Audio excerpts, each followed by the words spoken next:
देश के प्रसिद्ध सीहोर वाले कथावाचक पंडित प्रदीप मिश्रा द्वारा इंदौर के दलाल बाग मैदान पर भव्य शिव महापुराण का आयोजन किया जा रहा है। 24 से 30 नवंबर तक शिव महापुराण कथा का आयोजन किया जाएगा, जिसकी रूपरेखा भक्तों की सुरक्षा व्यवस्था को लेकर कांग्रेस विधायक संजय शुक्ला ने पत्रकार वार्ता के माध्यम से जानकारी दी है। इंदौर में एक बार फिर सीहोर वाले कथावाचक पंडित प्रदीप मिश्रा मुखारबिंद से शिव भक्ति की गंगा बहेगी। दलाल बाग मैदान पर भव्य शिव महापुराण का आयोजन 24 से 30 नवंबर तक किया जाएगा।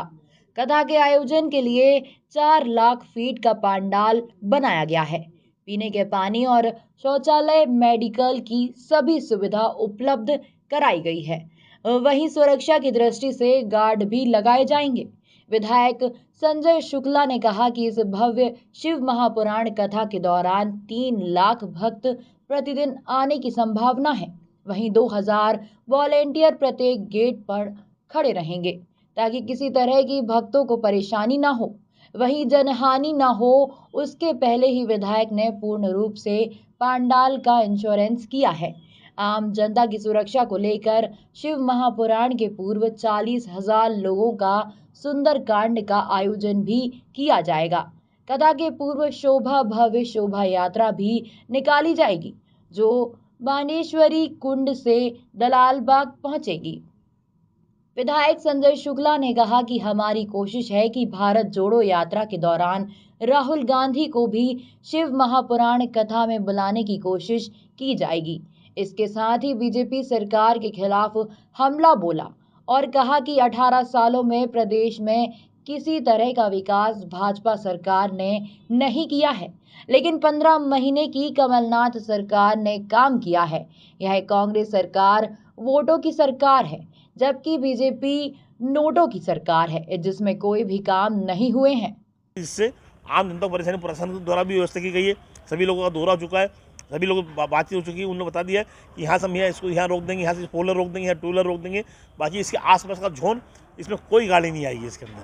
भैया, कथा के पूर्व शोभा यात्रा का भी आयोजन है, कहाँ से निकाली जाएगी? हमारी शोभा यात्रा बाणेश्वर कुंड से होते हुए सीधे यहाँ आएगी। उनको नगर आगमन रखा है। गुरुजी का कहना था कि मेरे हम लोगों से मिलना है, तो इसके लिए हमने कलश यात्रा थी उसको कैंसिल करके उनका नगर आगमन कर दिया गया है। पूर्ण सहयोग मिला प्रशासन का, पुलिस डिपार्टमेंट का पूरा सहयोग मिल रहा है। लगातार वो लोग आ रहे हैं, हमें लगातार उनकी मीटिंग हो रही है कि भैया कहाँ से कैसी व्यवस्था करनी है।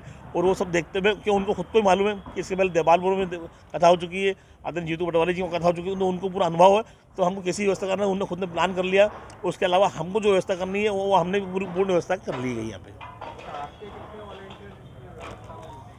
हमारे कम से कम 2000 लोग जो पूरे लगातार पास लेके पूरे हर बैरिकेड के साथ में लगे रहेंगे, जिससे आम जनता को दिक्कत नहीं है। क्योंकि यहाँ पहले 2 गेट थे, हमने अब 7 गेट कर दिए, जिससे आम जनता को दिक्कत नहीं आए। और हर चीज़ का हमने इंश्योरेंस भी करवा दिया, इसलिए कि कोई जनहानि हो या कुछ हो तो उसके लिए पूर्ण व्यवस्था होना चाहिए। और हम चाहेंगे कि पूरा अच्छी अच्छी व्यवस्था दी जाए।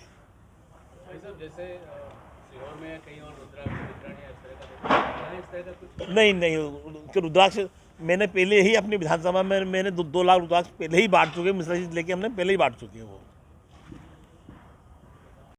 पूरी विधानसभा में खुद गए हूँ और एक एक घर जाकर निमंत्रण दिया। चाहे कि हमारी विधानसभा का हर आदमी ही आना चाहिए, तो उसके लिए हमने पूर्ण अलग से व्यवस्था पूरी की गई है। राहुल गांधी की यात्रा भी आ रही है, उनकी कथा में आने की संभावना। हम कोशिश कर रहे हैं कि उनको भी लाया जाए, क्योंकि उनको 28 तारीख को इंदौर आने के बाद सीधे गुजरात चुनाव में जाना है। तो 29 तारीख को जब रात को यहाँ आएंगे तो 30 तारीख का टाइम मिलता है। 30 को उनकी यात्रा रहेगी और गुरु जी कथा 2 से 5 है। तो राहुल गांधी जी यहाँ से निकल के धर्मपुरी तक पहुँच जाएंगे। तो हम कोशिश है उनको लाने की कोशिश की जा रही है। उनको भी समापन अवसर पर क्या विशेष है? ऐसा क्यों लाखों आदमी आ रहे हैं। हम हर बार यहाँ प्रसादी रखते थे, परंतु इस बार रख जगह नहीं है हमारे पास, क्योंकि हमको सबसे पहले महत्वपूर्ण जो आम जनता जो भक्त लोग आ रहे हैं उनको बैठने की व्यवस्था करनी है। तो हम लगातार हर साल हम यहाँ पर महाप्रसादी पर डे रखते थे। रोज सिर्फ यहाँ भजन संध्या होगी, क्योंकि जो उनके भक्त रात को 10 से 20,000 लोग यहीं पंडाल में ही रहते हैं, तो उनके लिए खाने की व्यवस्था करने की कोशिश कर रहे हैं हम, और उनके लिए भजन की व्यवस्था कर रहे हैं। और 23 तारीख को ऐतिहासिक कम से 30 से 40,000 लोगों का सुंदरकांड का पाठ भी है रखा गया है। हमने प्रेस कॉन्फ्रेंस में आप लोगों को इसलिए बुलाया गया है कि हमारे देश के प्रसिद्ध आदरणीय कथावाचक आदरणीय प्रदीप मिश्रा सीहोर वालों की कथा 24 से 30 तारीख को दलाल बाग में रखी गई है। और क्योंकि इंदौर में रखने का इसलिए उद्देश्य है कि इंदौर के अंदर हमारी जनता बहुत ज़्यादा सीहोर भी जाते थे, बाहर देपालपुर, मंदसौर, नीमच सब दूर जा रहे। हम चाह रहे क्यों नहीं हमारी क्षेत्रीय जनता के लिए हम कार्यक्रम इंदौर में रखें। तो इंदौर दलाल बाग में हम शहर में भी पहली बार प्रोग्राम होने जा रहा है, तो इसके लिए हमने पूरी व्यवस्था करी है। 4 लाख फीट का पंडाल बनवाया है हमने, उसके अलावा पानी की व्यवस्था करी है, उसके अलावा लेटरिन बाथरूम की व्यवस्था करी है, मेडिकल की व्यवस्था करी है, हर चीज़ की व्यवस्था करी है, सिक्योरिटी गार्ड की व्यवस्था करी है, 6 गेट, जिससे क्योंकि हमको उम्मीद है कम 3 लाख आदमी पर डे आएगा यहाँ पे। और हमारे वहाँ बैठने की व्यवस्था 2 लाख से ज़्यादा की हमने व्यवस्था कर ली है। 2 मकान जो बीच में आ रहे थे हमने वो भी हटवा दिए, जिससे यह दिक्कत नहीं आए। ये सब व्यवस्था के लिए आप लोग बुलाया, जिससे हम चाहते हैं कि ये जो कवरेज पूरे जो लोग आ नहीं पाए यहाँ पर, जो अपने घर पे बैठे, तो उस आपके माध्यम से उनको घर पे भी बैठ के पूरा प्रोग्राम देखें। क्योंकि हमारे कई बुजुर्ग माताएं बहनें जो शिव जी की भक्त हैं, वो आदरणीय प्रदीप मिश्रा जी के लिए सुनना चाहते हैं, तो उनको भी सुनने की व्यवस्था की जाए। और क्योंकि इंदौर में पहली बार होने जा रहा है, तो हम चाहते हैं कि ये भव्य हो और ऐतिहासिक हो, इंदौर के लिए इतिहास बनेगी इंदौर का। ग्रामीण क्षेत्रों की महिलाएं ज़्यादा प्रदीप मिश्रा जी को सुनती है, तो ऐसी कोई लाइव टेलीकास्ट की व्यवस्था की गई जो घर बैठे जो आसपास के क्षेत्र है वहाँ की भी महिलाएं कई ये आस्था चैनल डायरेक्ट टेलीकास्ट करेगा। उसके अलावा हमारे जो मेरे खुद का फेसबुक हो और अन्य जो चैनल चाहेंगे वो लाइव यहाँ से कर सकते हैं। उनकी व्यवस्था हमने यहाँ से करी गई है, क्योंकि घर पर भी देखने वाला हज़ारों करोड़, उनके 4 से 5 करोड़ फॉलोअर हैं जो लगातार उनकी जहाँ भी कथा होती है सुनते हैं। इसके लिए हमने वो व्यवस्था भी करी है। मुझे उम्मीद है कि मध्य प्रदेश की सबसे बड़ी कथा होगी ये। मुझे पूर्ण उम्मीद है कि इंदौर की मध्य प्रदेश की सबसे बड़ी कथा होगी, क्योंकि पहली बार ऐसा लग रहा है कि मेरी विधानसभा से ही 1 लाख लोग आने की व्यवस्था। तो हमने हमारे जो विधानसभा के लोग हैं उनके लिए ये पूरा एरिया उन्हीं के लिए कर दिया कि सिर्फ विधानसभा 1 के लोग बैठेंगे और इधर पूरा शहर के लोग बैठेंगे, और बाकी जो अन्य लोग आते हैं वो पीछे भी बैठेंगे। पूरे पंडाल लग रहा है, 4 लाख फीट का पंडाल लग रहा है ये। पार्किंग की व्यवस्था हमने किला मैदान कॉलेज उसमें व्यवस्था करी है, जो किला मैदान जोन है उसमें व्यवस्था करी है। उसके अलावा मंडी में व्यवस्था करी है हमने। उसके अलावा एक कंडेलपुरा में पीछे मैदान पड़ा उसमें व्यवस्था करी है। उसका गुटकेश्वर मंदिर है, वो वहाँ भी व्यवस्था करी है। 60 फीट रोड, किला मैदान वाला रोड सब खाली पड़े हैं। हमने कोशिश करी है कि जितनी भी 4 व्हीलर वो जो बाहर की गाड़ियाँ आएंगी वो जैसे एयरपोर्ट थाने के उधर ही रोक दी जाए, और जो इधर बाणगा साइड रोक दी जाए, जिससे शहर के अंदर बड़ी गाड़ियाँ नहीं आए, जिससे कि मतलब आम जनता को दिक्कत ना हो। और उसके लिए भी हमने खुद के ट्रैफिक की व्यवस्था के लिए हमने खुद के हमारे गार्ड की व्यवस्था भी। देखिए, ये सरकार 2018 की कमलनाथ की सरकार बनी थी। 2018 के बाद जो सरकार गिरी है ये नोटों की सरकार है। उन्हें करोड़ों अरबों रुपए दे के अपने मंत्री बनाने के बाद ही सरकार बनी है।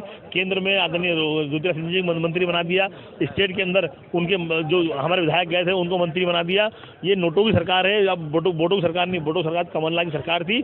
2018 में बोटो की सरकार बनी थी, तो कमलनाथ की सरकार ने 15 महीने जो काम करके दिखाया ये 15 साल में नहीं कर पाए। तो इनको सत्ता का इतना वो हो गया है कि इन्होंने नोटों से खरीद के सरकार बनी, जनता जान रही है। और 2023 के अंदर कमलनाथ जी के नेतृत्व में वापस 150 सीट जीतेंगे, क्योंकि जनता जान रही है जो काम कमलनाथ ने करके दिखाया, वो वाला किसान की बात हो या कर्जे की माफ हो या बिजली की बात हो या व्यापार की बात हो या कन्या की वो बात हो, हर चीज में कमलनाथ जी ने करके दिखाया जो आज तक नहीं कर पाए। तो इसलिए नोटो सरकार बनी है और 2023 के अंदर कमलनाथ जी ने तो 150 सीट बनेगी। संजय भैया, जिस तरह देखा जाए विधानसभा चुनाव भी अब तकरीबन पास आ चुके हैं और बीजेपी भी अब लगातार जो कांग्रेसी विधायक है उनको ऑफर दे रही है, आपको भी कितने का क्या ऑफर मिला है? जिसको जाना था वो लोग चले गए, अब कोई नहीं बचा। अब कांग्रेस के अंदर वही लोग बचे जो कांग्रेस के साथ में, जिसको बिकना तो बिक गए। बिकने के बाद अब 18 में उनको टिकट भी नहीं मिलेगा।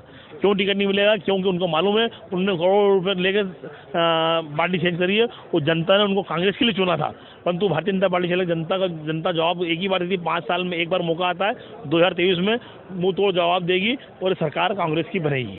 इंदौर से नीरज बोरासी की रिपोर्ट।